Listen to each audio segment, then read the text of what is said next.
Jepp. Ja, gratulerer med dagen. Jo, det er jeg ikke fuldstændig. Tak. I dag var det Kenny Show. Nej, det synes jeg ikke. Jeg synes, det var et nytårigt show. Jo, jeg kommer godt i gang, og vi spiller god håndbold til at starte med.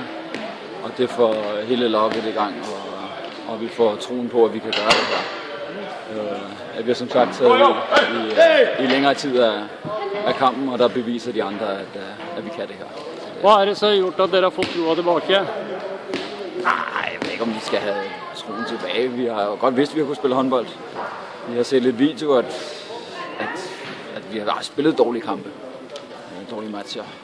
Så det er rart at bevise over for os selv også, det spil, som vi spillede inden sæsonen gik i gang, også fungerer. Og vi har troen på det. Ja, og din egen form ser ud til at være bra nu. Du har fundet tilbage til mål igen. Og... Ja, det er dejligt. Jeg følte mig let og dejlig i dag, så det var... Og så hjælper det jo altid, når man scorer de første på mål, og de sidder der. Så bliver det altid lidt nemmere. Og nu bliver det en grusom hævn over Lillestrøm i cupen. Ja, det håber jeg.